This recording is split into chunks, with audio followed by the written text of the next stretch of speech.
हमेशा से अपनी अहम भूमिका निभाते हुए आया है।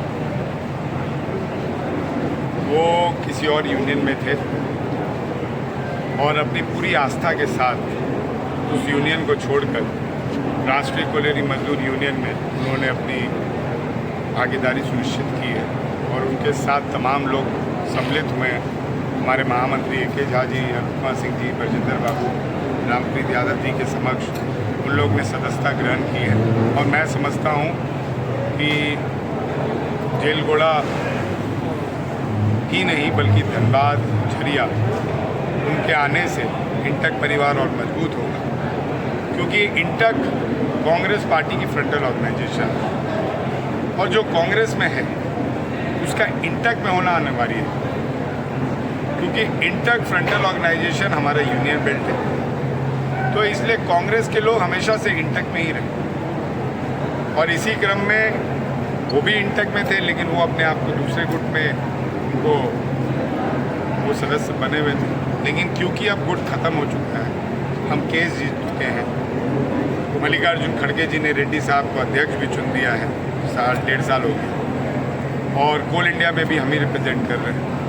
उसके बाद उन्होंने अनुपमा सिंह जी की भूमिका को देखते हुए चुनाव के बाद भी जिस तरीके से ये धनबाद लोकसभा में अपनी भूमिका निभा रही और हमारी यूनियन की कार्यकारी अध्यक्ष भी, उसको देखते हुए आज सम्मिलित हुए। मैं तमाम उस परिवार का अपने यूनियन में स्वागत करता हूँ, अभिनंदन। जैसे अभी देखा जा रहा है कि बीसीसीएल की ओपन कास्ट है, यहाँ बरारी में भी बहुत सा दुर्घटना हो चुकी है, ब्लास्टिंग होती है, बहुत से ग्रामीण यहाँ पर आपके पास आते हैं शिकायत लेके कि बीसीसीएल की तरफ से ब्लास्टिंग हो रही है, हमारे घर टूट रहे हैं, उसके बारे में आप क्या कहना चाहते हैं? देखिए, आज हम लोग सीएमडी के पास गए थे और 22-23 मुद्दों पर बात हुई। उसमें ये सबसे अहम मुद्दा था कि चाहे वो एमडीओ पैच हो, चाहे आउटसोर्सिंग पैच हो या डिपार्टमेंटल पैच हो, अगर कोई फायर एरिया में आ रहा है, अगर कोई पुनर्वास नीति के तहत आ रहा है, तो उसको आपको रिलोकेट करना है। रिलोकेट करके ही आपको LR आपको CBC गाइडलाइन के तहत या फिर लैंड एक्विजिशन एक्ट के तहत आपको उसको रहने के लिए दूसरा जगह देना है,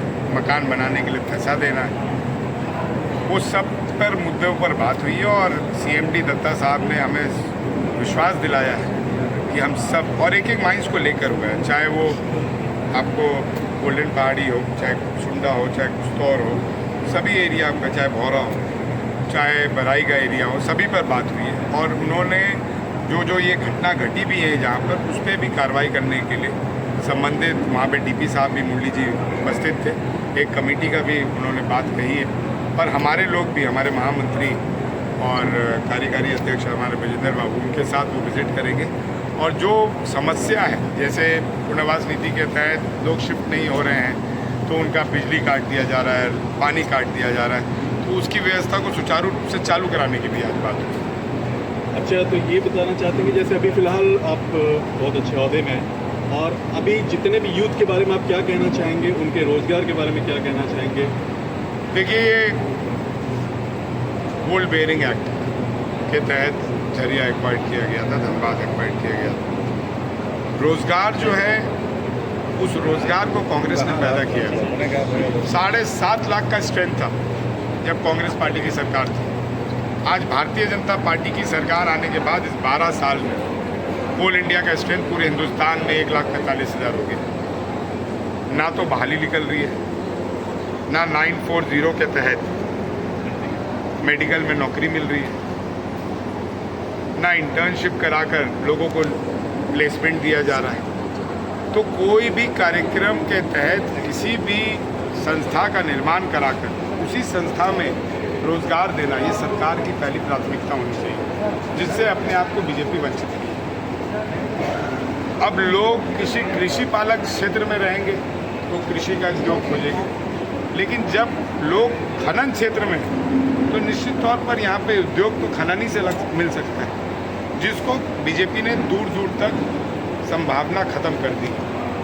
आज जो नौकरी कांग्रेस पार्टी के समय में एक मजदूर 70,000 का कर रहा था, आज वो एनडीओ के माध्यम से 12,000, 10,000 का कर रहा है। तो ये लोगों को समझना होगा कि गलत सरकार, गलत सांसद, गलत विधायक को चुनने से कहीं ना कहीं जो उसका विरोध, उस नीति का जो विरोध जो नीति के तहत इस कोल इंडिया का निर्माण हुआ था उसके विरोध में वो लोग नहीं गए।